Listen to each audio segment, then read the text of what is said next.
Punishment of fraud under section 447. Amount involve in fraud. Fraud के case में कितना amount आपका इन्वॉल्व है वो फर्स्ट चेक करेंगे. तो अगर आपका अमाउंट लेस देन 10 लाख रुपए है या फिर लेस देन 1% ऑफ टर्नओवर है, ये दोनों में से कोई भी विच एवर इज लोअर, तो इम्प्रिजमेंट आपको कितना होगा 5 years होगा और फाइन आपको 50 लाख होगा अप टू, या फिर बोथ हो सकता है पनिशमेंट. देन अगर अमाउंट 10 लाख है या फिर 10 लाख के ऊपर है या फिर 1% ऑफ टर्नओवर है, ये दोनों में से विच एवर इज लेस है, तो अगर आप उसमें दो केसेस है, that is public interest involve है या फिर पब्लिक इंटरेस्ट नॉट इन्वॉल्व है.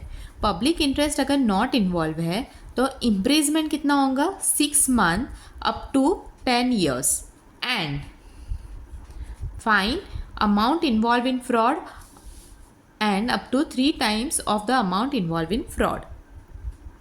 And in case of public interest involved है तो imprisonment 3 years होगा up to extend to 10 years हो जाएगा एंड फाइन सेम है. जो पब्लिक इंटरेस्ट नॉट इन्वॉल्व है तो सेम फाइन इसके लिए है. ओनली इसमें डिफरेंस क्या है कि यहाँ पे अगर आपका पब्लिक इंटरेस्ट इन्वॉल्व है तो आपको मिनिमम इम्प्रिजमेंट कितना होगा 3 years होगा, वेरेज पब्लिक इंटरेस्ट नहीं है तो आपका मिनिमम इम्प्रिजमेंट कितना होगा 6 months होगा. बाकी आपका जो मैक्सिमम है वो 10 year, ये दोनों साइड सेम है. एंड बोले तो आपको इम्प्रिजमेंट भी होगा, साथ में आपको फाइन होगा. यहाँ पे और नहीं है. जनरली एग्ज़ाम में ये क्वेश्चंस आता है और उसमें अपन ये कंडीशन देखना बहुत ज़रूरी है. एंड ओके, और फाइन कितना है, अमाउंट इन्वॉल्व इन फ्रॉड, यानी आपका अमाउंट कितना इन्वॉल्व हुआ है, that is minimum amount and extend to 3 times the amount involve in fraud. 3 times बोले तो आपका फ्रॉड में अगर 5 लाख है तो उसका 3 times कितना हो जाएगा 15 lakhs. इतना मैक्सिमम अमाउंट तुमको पे करना होगा फाइन के लिए. Okay, same fine is applicable to that is public interest not involve है. Same understood. ओके, तो अगर आपका लेस देन, अगर अमाउंट इन्वॉल्व इन फ्रॉड है लेस देन ₹10 लाख है और या फिर 1% ऑफ टर्नओवर है, विच एवर इज लोअर है, तो इम्प्रिजमेंट और फाइन और बोथ है.